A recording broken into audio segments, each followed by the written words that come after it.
अजीज तलबा और तालिबात, आप जानते हैं कि हमने अपना सिलेबस जो है कंप्लीट किया है और हम अब ये रिवीजन कर रहे हैं। बीच बीच में किसी टॉपिक को उठाकर इसका रिवीजन कर रहे हैं आप।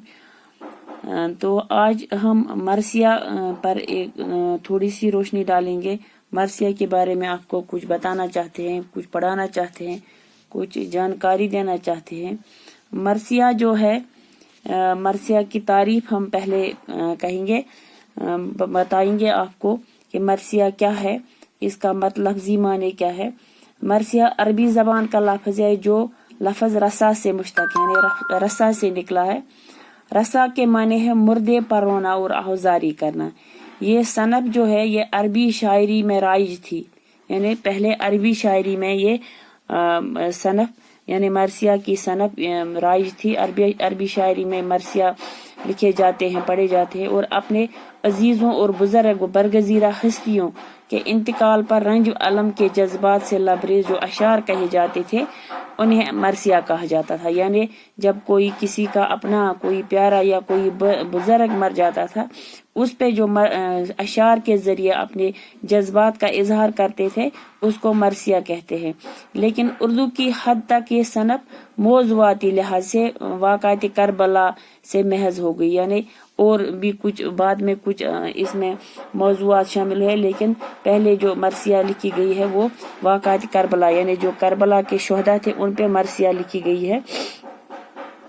तो लिहाजा अब हम उर्दू मरसियों को बआसानी दो हिस्सों में तकसीम कर सकते हैं।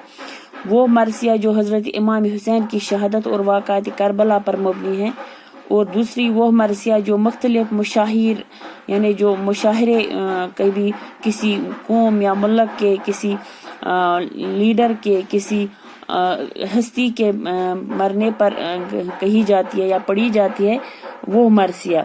यानी एक तो मरसिया करबला और हुसैन है या करबला के शोहदा पर जो मरसिया कही गई है उस पे कुछ और दूसरी मरसिया बाकी जो मौत होती थी या किसी के मरने पर मरसिया पढ़ी जाती है, दूसरी वो मरसिया। जैसा कि कहा गया है कि मरसिया की सनफ के लिए कोई शायरी हैयत मखसूस नहीं रही। वक़्त और ज़माने के साथ साथ जो जो इस सनफ का इर्तिका हुआ, इसकी तश्कीली हसीयतें भी या तश्कीली हैयतें भी बदलती रही। वक़्त और ज़माने के साथ साथ जो इसकी जो हैयत बदली, और इब्तिदा में मरसिया दो बीती यानी दो बीती की हैयत में लिखी गई थी, जिसकी सूरत ये थी कि 3 मिसरे बंद और चौथा टैप का मिसरा कहलाते थे। इब्तिदाई जमाने के मरसिए गजल, मसनवी और तरकीब बंद वगैरह की हैयतों, यानी जिस तरह से गजल या मसनवी लिखे जाते इसी तरह के मसनवी लिखे जाते थे, मरसिया कहे जाते थे। बाद में इसकी हैयत बदल गई।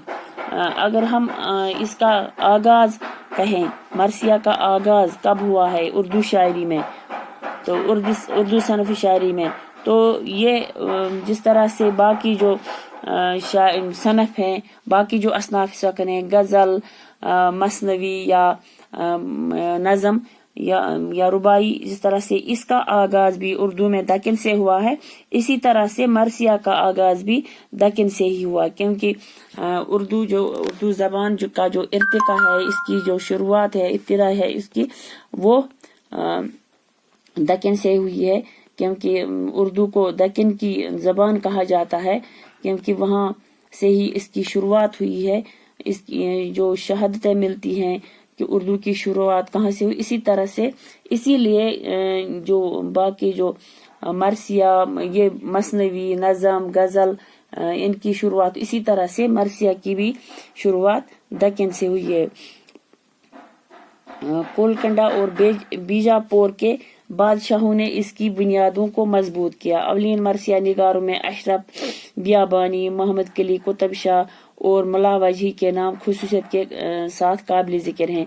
जो मोहम्मद कली कुतुब शाह है, इन्होंने गजल की भी शुरुआत की है, नज़म की भी, मसनवी की, इस तरह से مرثیہ کی بھی انہوں نے شروعات کی ہے، یعنی کہ اردو زبان میں انہوں نے مرثیہ کی شروعات کی ہے۔ تو ہم نے یہ آپ کو تھوڑی سی جانکاری دی ہے مرثیہ کے بارے میں، تو آگے آپ اپنی کتابیں بھی پڑھ سکتے ہیں، ہم ریویژن کریں، پہلے ہم نے آپ کو پڑھایا ہے یہ، تو آج ہم اتنا ہی اس کے بارے میں پڑھیں گے، اگر زندگی رہی کل انشاءاللہ اور اس کے بارے میں تھوڑی سی جانکاری دیں گے۔ باقی وسلام۔